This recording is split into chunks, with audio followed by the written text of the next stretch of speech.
Picture it. It's the 2010s. Ellen is whipping and nay-naying with individuals who should be on trial at The Hague. The infamous hipster finger mustache that elicits the same traumatic reaction in me as a veteran hearing fireworks is all the rage. And body positivity is in. Kind of. Well, at least on a commercial level. This manifested perhaps in the Axe body spray gulag that was your middle school, inviting a well-meaning motivational speaker to talk about self-esteem or body image. Or perhaps it is a pep talk from your mother, which in hindsight is actually quite heartbreaking. Or it's a random Dove ad campaign, reassuring you that you are beautiful just the way you are. A message that sadly carries little weight when compared to the avalanche of self-esteem destroying images that your adolescent brain is being bombarded with. There is that moment in everyone's adolescence when you have to come to terms with the fact that you might not be a raving beauty or a chiseled Adonis. It's not necessarily that you think you're hideous. You just don't think that you're double take fine. Is it a dysmorphic view of your body? If you're correct? Because then that means that your self-assessment isn't low, it's accurate. But you can't exactly have an honest conversation about it with anyone. What is any adult that you confide in going to say? Yeah, you do look like a sentient peanut. I'm glad you said it, honey. It's time for you to finally learn a trade. Of course not. They're gonna try and be reassuring. Your peers typically respond with, don't say that. You're not ugly. But you didn't even necessarily say that you think that you're ugly. Plus, there is a difference between not being ugly and actually being attractive. You know what I mean? This knee-jerk reassurance is understandable because it's not stemming from people, just not wanting to be rude or validate someone's insecurities. It comes from a pretty fundamental understanding that beauty is valued and a criteria on which we are judged. So when people, especially other women, hear someone say, I don't think I'm beautiful, what they actually hear is, I don't think I have value. Or worse, I don't think I deserve to be valued or treated well. And that's not just surface level. As much as I think that there were, many individuals who promoted body positivity that had good intentions and knew intimately what dealing with debilitating insecurities felt like and didn't want others to experience that pain. And that many simply interpreted body positivity as not hating or being cruel to the body that you're in. However, a lot of the movement still had the sort of reassuring message that, you're still beautiful just the way that you are. It was a movement that had many flaws. My biggest issue with it and slogans like, everyone is beautiful, that they presented themselves as dismantling the beauty ideal. But they are not actually rejecting the idea that beauty gives a person value. If anything, they reaffirm this belief, but attempt to democratize the beauty ideal by expanding it, which can only go so far. Beauty is relative, so saying everyone is beautiful is like saying, everyone is tall. Now, what constitutes as beauty is subjective to a degree. There are cultural and personal preferences that are at play, but there are people that, due to a combo of facial features that are complementary, symmetrical enough, though at times symmetry can actually be kind of overrated. But through a combo of having complementary facial features, clear skin, healthy hair, and a fit physique that exists within a reasonable healthy range, these factors would contribute to an individual being considered attractive to the general population, even if they do not meet every individual's personal preference. The idea that some people would be considered more attractive than others, fundamentally, this is not a hot take.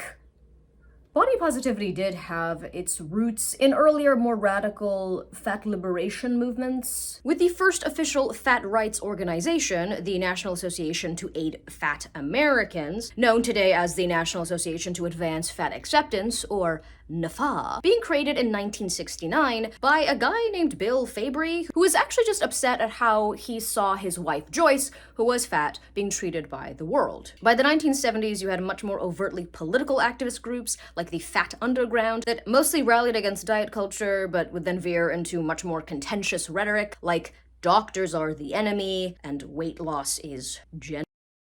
But over the decades, this philosophy would make its way into academia with the creation of fat studies in the 2000s. I suppose I was inadvertently engaging in fat studies during my freshman year. But the mainstream sort of BuzzFeed pop feminism version, there'd be an article about how everybody is a summer body, sandwiched between, Disney princesses are actually problematic. Trust me, I watched the first 20 minutes of Beauty and the Beast, and then like a piece on cornrowing your leg hair for Kwanzaa, which I have tried and failed to do. I bought those little beads for nothing. That mainstream sort of body positivity movement took off in the 2010s as a result of the internet being more commonly used and the rise of third wave feminism, especially amongst younger women. Thirst trap psyop sites like Instagram had also normalized the use of Photoshop, resulting in more young women pushing back against increasingly more unattainable beauty standards. You combine this again with widespread usage of the internet, allowing consumers to air their grievances about brands not being more inclusive or wanting a wider variety of options for plus-size clothing. And the final and most important factor, the obesity epidemic in this country and globally really, reaching a point where larger people were a substantial portion of the marketplace, allowed advertisers and corporations to think that tapping into this movement would be financially lucrative. As much as body positivity was supposed to be all encompassing, let's be real, like 95% of the time it was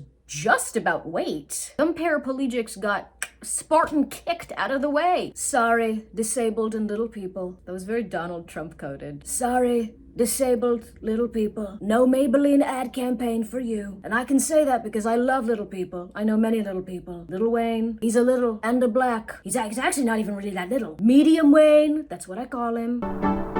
The inclusion of a larger range of models for proletariat brands is a marketing shift that you can still see today if you're loitering at your local Target, assaulting the plushie toys, which is your right as an American. The push for more inclusivity in the 2010s did have effects outside of body size. Makeup brands offered a wider range of foundation shades. There were a few more older models that be used in fashion and beauty campaigns. And these are the marketing shifts that have lasted, which from a consumer standpoint, I like, because if I was, say, plus 50 years old and I wanted to see what a certain kind of makeup actually looked like on older skin, it makes sense to use a model who actually has wrinkles and not a 25-year-old. Same with having, what would be considered mid-size models in certain articles of clothing. Some of these changes were just smarter because the average consumer can now actually see what that piece of clothing is going to look like on someone whose body isn't exactly plus-sized, but isn't a size 0. Now, did these shifts change what our culture's fundamental ideal was? Like, specifically body-wise? No. I think that at best, the cultural shift allowed for slightly more diverse it girls to pop off, you know what I mean? Which is, you can still see this like well into the 2020s. But again, they're all still very attractive. They're just in a slightly wider range of shades. Like for the first time, you have more than like one non-light-skinned black girl, popping off. From an evolutionary standpoint, the argument that symmetrical faces are indicators of good health or a sign of a more robust immune system are not substantiated. They're not even necessarily correlated, let alone causally linked. So I think that the human desire to seek out symmetry and complementary features in a person is just because it's aesthetically pleasing. Sometimes when people try to explain why certain things are considered beauty ideals, they want to try and connect it back to our cave women ancestors. I'm like, you know what? Sometimes it really is actually not that deep. Sometimes we just like to look at things that are kind of pretty, right? It's why we're drawn to symmetry and beauty in nature. If you have ever seen somebody with impeccable bone structure, like you could sharpen a knife on that jaw, it kind of takes you aback, especially if you spot them somewhere unglamorous like a Lidl or the DMV. That level of attractive is rare, which from a marketing and capitalist standpoint allows it to be a commodity. Most of social media, Hollywood, the modeling industry, advertising in particular, are built on fantasy and lies, and beauty is an intrinsic aspect of said fantasy. Unless you're being sold something that doesn't have any glamour attached to it, like, I don't know, Life Alert or mood stabilizers, where, you'll actually see regular looking people featured in these ads. The fact that you, the average person, will never look like, people featured in fragrance commercials getting melanoma on the Amalfi Coast is the point. That level of bone structure has to be unattainable. That's what allows them to dangle the fantasy in front of you, because they know that your grubby little hands can't grab it. So then you'll purchase the product, in some cases just because you want to have proximity to that look, just to get a whiff of that fantasy. And listen, it's not even just these industries. It's the fact that the public responds positively to it. Matter of fact, like, the public actively reinforces this desire to live vicariously through the pretty people. If you want to see, like, the average person on social media try and replicate the glamour of ads or tap into that sort of idealistic wavelength, right? All you gotta do is look at a sample of, like, the glam edits you have of certain models and celebs. And there's an innumerable number of these edits, right? You want to know how many of them are for just regular looking people? And I'm not talking about the ironic ones, okay, that are done for comedic effect. You want to know how many there are? You know, just people you'd see at, like, a local Whole Foods. One, it's of Ina Garten, and it only exists because I made it. Please unblock me, Ina. None of these industries will ever embrace true inclusivity, especially something like high fashion, where exclusivity is an intrinsic part of the business model. They're not even trying to appeal to the average consumer. The scarves made by some of these brands cost $2,000. And I would know because I routinely engage in biochemical warfare at my local Nordstrom, where I go and cough on all the merchandise. I hope y'all like norovirus. This is why there is no point in looking towards third parties to validate or co-sign your appearance, in large part because being granted access into these industries requires you to adopt their value system. You can't reform an industry that is inherently vapid. Modeling is built, you know, in large part based on people's appearance, youth, and at times desirability. I mean, in some cases, it's because they do have like a distinct look to them that doesn't necessarily make them commercial, but it does make them look unique, which is also tied into the last factor, which is like completely arbitrary reasons. Like that one person just, I don't know, having like the right look. I say that because I assume that these casting directors just speak in accented English as opposed to just speaking French. That is not even touching on how predatory these industries are. Like, the only difference really between plus size models and standard runway models is that they're fatter. That's it. They're still very pretty, relatively young,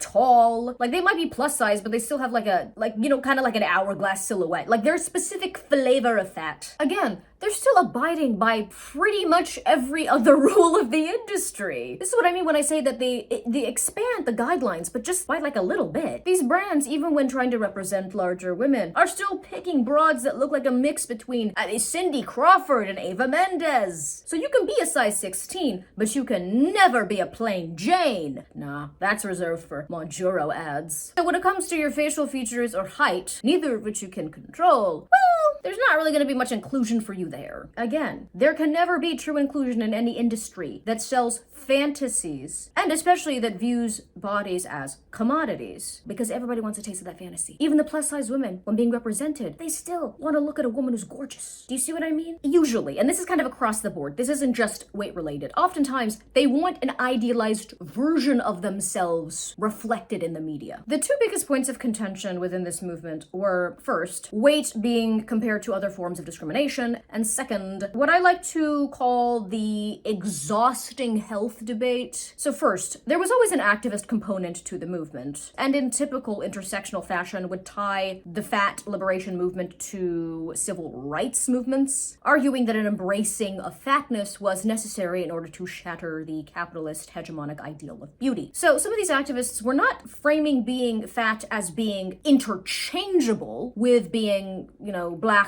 or disabled or a woman or a Benson Boone fan, the most oppressed minority, really. But they were arguing that it was comparable, since they were framing fat people as a disenfranchised group. This was a huge point of contention because many viewed weight as something that is not immutable, unlike race. Not to mention that there is not a comparable long and violent history of discrimination against fat people that is comparable to these other groups. And regarding societal beauty standards, unlike skin tone, hair gradation, facial features, etc., weight is tied to health. Which leads to point of contention number 2. Any conversation about weight and health online is marked with this sort of exhausting back and forth, where someone would criticize plus size models for being unhealthy. Counter was, 1, you can't tell someone's health just by looking at them, and also just because you're thin doesn't mean you're healthy. And 2, it's not like the public or mass media has ever truly valued health over aesthetics. And of course, a question of why plus size models are being singled out when the fashion industry has idealized extremely unhealthy physiques and lifestyles for decades.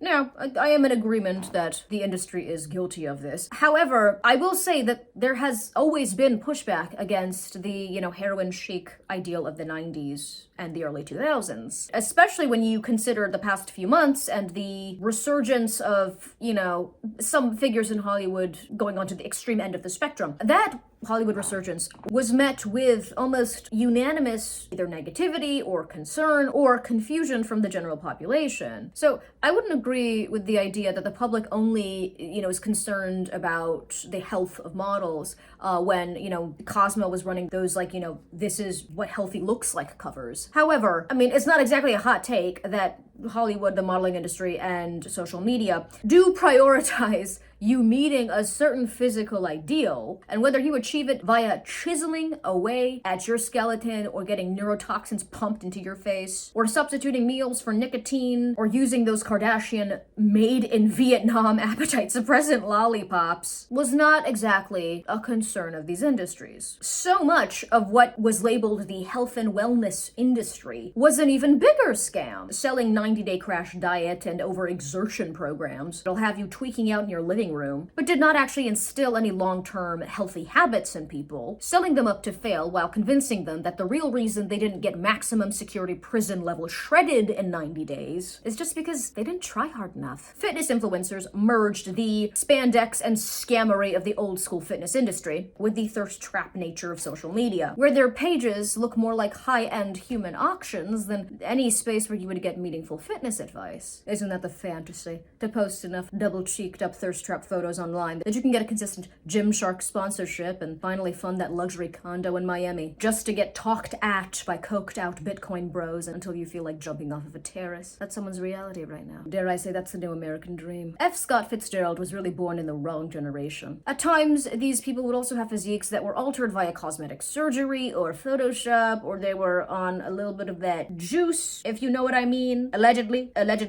causing a physique inflation, which is also perpetuated by Hollywood. Do you hear that, ladies? The man-dem are finally catching up to us when it comes to crippling insecurities. Welcome to the club, boys. All we do is play Fiona Apple on loop, but we do have Coke Zero on tap. As much of the critiques of these industries are valid, it does not mean that having a physically fit body is an ideal for completely arbitrary reasons. One's physique is not just a reflection of their genetics, but also of their consistent long-term habits, maintaining relatively low levels of body fat. And I don't mean like you gotta be, single digits, which is actually very difficult to maintain, and if you're female will actually come at the expense of your menstrual cycle, but maintaining a relatively low level of body fat, again, exists within a range, and building up muscle in particular does take concerted effort and discipline. And I am emphasizing having a good amount of muscle mass because you can technically lose weight in a number of ways that are very unhealthy, but usually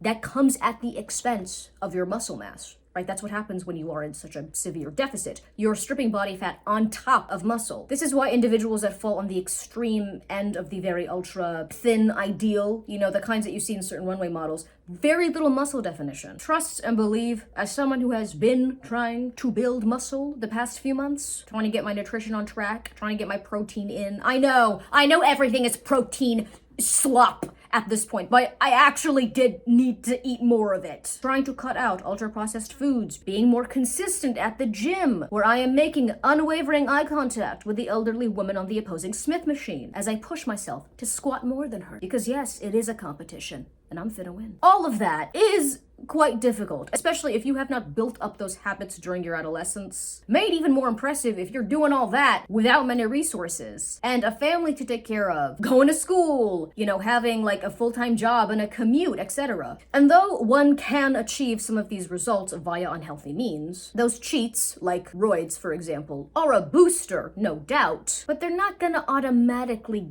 give you a certain physique. You still have to watch what you eat and do progressive overload weight training. There are certain physiques that you can't really just cheat your way into, especially if you want to maintain it. This is why, in part, a very fit physique is put on a pedestal. It's quite difficult to achieve and maintain, especially in this day and age with the average American diet, all of the stressors just cooking at you, having to unlearn a lot of the unhealthy habits that many of us grew up with, or viewing food as a comfort. And I'm not saying that in order for you to be healthy, you have to look like a fitness model, obviously not. But if we're gonna talk about certain physiques that are gonna be put on a pedestal, not just by, you know, Hollywood and the modeling industry, but that do get idealized by the public, yeah, it's going to be a physique that is quite hard to achieve because it is impressive. Like, aesthetic and healthy bodies do not overlap perfectly, obviously, but there is overlap. So sure, a person with like a Peloton instructor's body might have unhealthy habits that are not manifesting in their physical appearance, but a morbidly obese person most definitely did not get to that point by having a healthy relationship with food. But the health at any size contingent of the body positivity movement would beg to differ. You cannot judge my lifestyle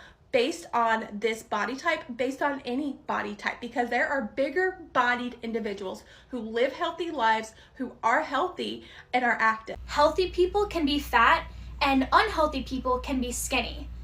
The thought that fat people are automatically unhealthy just because of their size is a stereotype that needs to be broken. Though they were never the majority of the movement, they were the most controversial. I want to ask you right now to stop using obese and be a part of that. Okay, so you want fat? Obese is a slur. Representing how the discourse around this topic could go from trying to tackle this subject with nuance and sensitivity. It's not like the internet and our culture generally still doesn't see fat people as an easy punching bag. It went from, calling out, the vitriol that certain people had for fat people, certainly the way they would get depicted, that was just incredibly mean-spirited, and how that would affect the way people actually interacted with fat people in real life and the healthcare system, to veering into just being deliberately obtuse. So the claim that you're saying is that it is inherently unhealthy to live in a fat body. It's inherently unhealthy to have excess body fat, yes. Okay, where are you getting that information from? Oh, okay. There are dozens of MRT trials that show having excess body fat, dozens, is causal, not correlated. Oh, no, that's not true. There's no disease that just fat-bodied people get. I didn't say that. But obesity lends itself to all-cause mortality across the board. The dismissal of intentional weight loss is a perfect example of this. Intentional weight loss is fat phobic. What's a scam that's become so normalized that we don't even realize it's a scam anymore? Weight loss. Health and weight are merely correlated. So are health outcomes and male pattern baldness, or health outcomes and being single or married. Obviously, these things are just correlated, and one doesn't lead to the other. Any scientist knows that. The next thing we know is that it doesn't work. Approximately 90% of intentional weight loss attempts don't work over time, meaning 5 years or more. And of those 90%, 2/3 of those people gain back more over time than they lost. And no, it's not willpower, it's the diet. Diets lead to weight gain over time. So it's rooted in fat phobia, it's not rooted in science, it doesn't work, and they just want your money. This statement is only true if you deliberately conflate diet culture with any kind of intentional weight loss. I'm not a fan of the diet industry for this reason. The business model has failure built into it. Like, you're not gonna be keto for life, okay? By month 5, you're gonna start looking at breadsticks like pipes. The reasons diets usually fail is because they're not long-term, sustainable lifestyle changes. If you actually do take that route, you can keep the weight off. It just takes longer, and a lot of people can't stand not getting that instant gratification. So the framing of intentionally losing weight as a scam in and of itself, and talking about it exclusively through the lens of crash diets, essentially, is quite dangerous to people who might actually want or even need to lose weight. Just because medical research can be flawed, or that certain metrics used to measure one's health as it relates to weight, even though when it comes to something like BMI, I do think that people are taking, the fact that it doesn't differentiate between body fat and muscle, or like the composition of one's body fat, and use outliers like bodybuilders as a way of discrediting this index. But regardless, just because there are criticisms to be made of some of these metrics, it doesn't mean that there isn't a scientific basis for the claim that excess body fat, especially visceral fat, is unhealthy. Because visceral fat is the most dangerous kind, as it is metabolically active. Regarding activists' issues with the healthcare system, I can understand the frustration of an individual who had a health condition that wasn't necessarily caused or related to their weight, who was just not listened to by their doctor, which is unfortunately not an uncommon issue, especially if this results in delaying testing to see if there are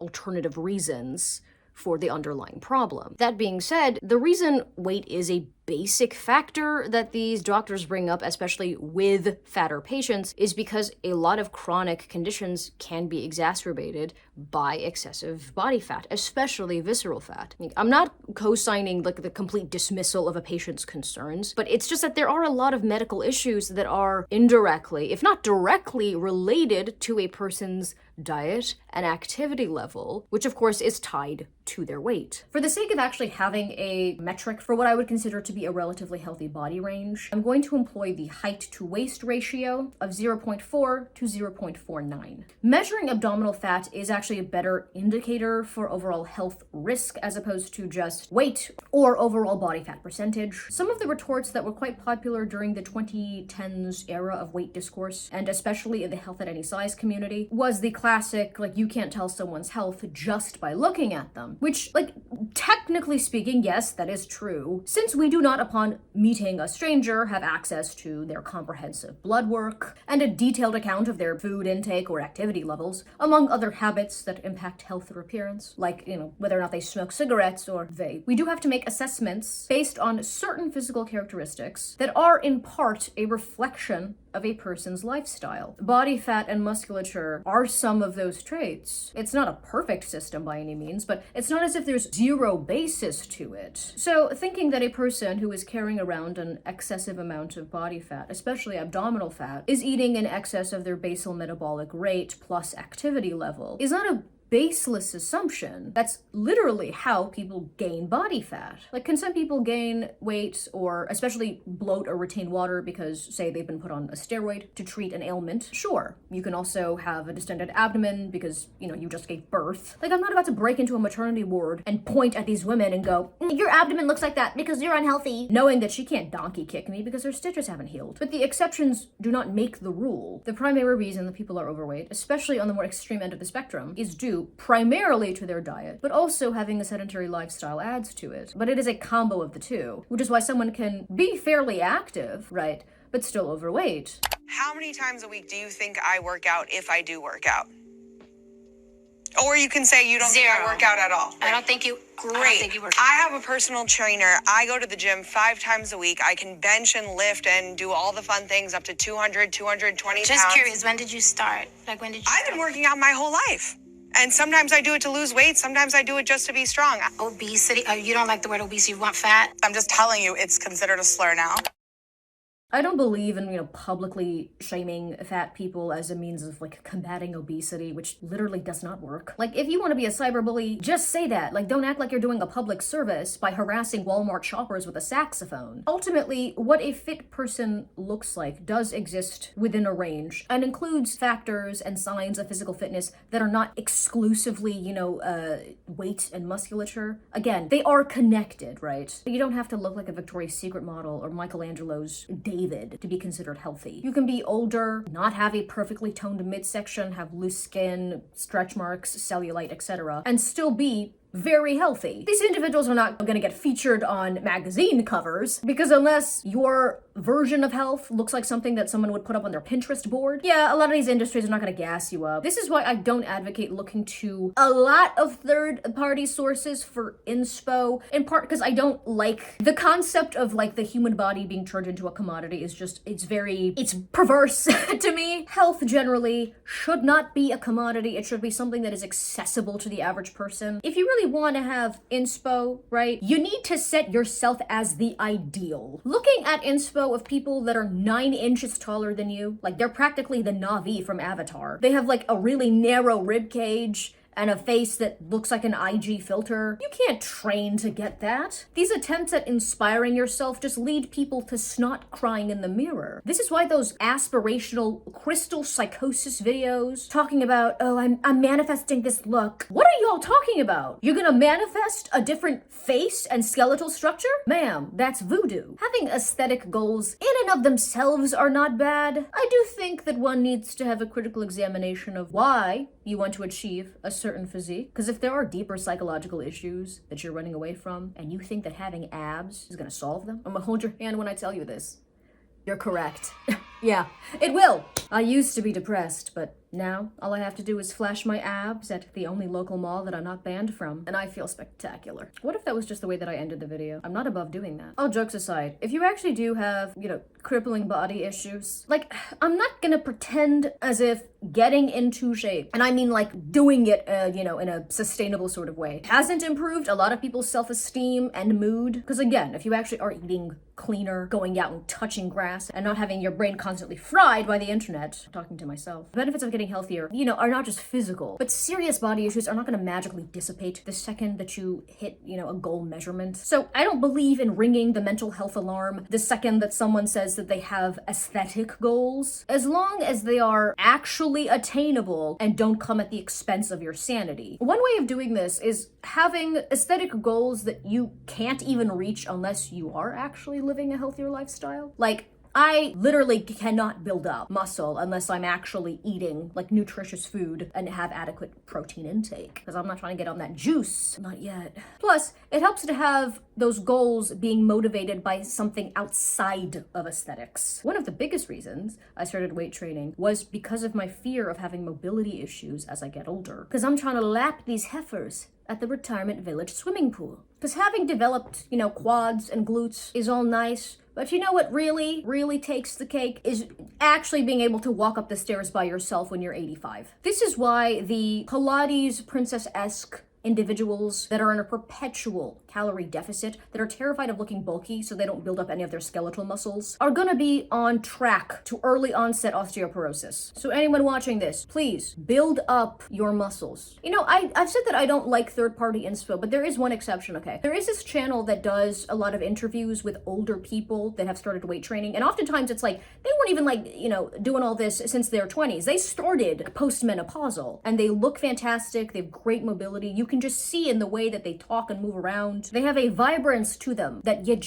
can't buy, and that only comes with actually, truly taking care of yourself. It is very hard to let go of this beauty value system. It's incredibly difficult. And I'm not gonna pretend like I don't struggle with it, but you will be forced to let go of your own vanity as you age, lest you become one of those individuals that is constantly chasing youth. Time and gravity come for all of us. So it is more advantageous to detach your sense of worth from your appearance at a younger age. If I was going to alter the slogan of everyone is beautiful, I would change it to you don't have to be beautiful. Some prefer body neutrality as opposed to positivity or negativity. And if that works for you, that works for you. But beauty is not something you owe the world. I would argue that health isn't even really something you owe the world. I think you owe it to yourself. The only thing, really, that you owe to yourself is trying to take care of yourself. So I hope that you can do that. Actually, there is one thing you might owe me. A like, comment, and subscribe! And that's not a request, it's a demand! As always, thank you for watching. Shout out to my top patrons. If you would like to donate to my Patreon, please click on the link in my description or down below. Thank you to my other lovely patrons. Your name should be scrolling on screen as I speak. Bye!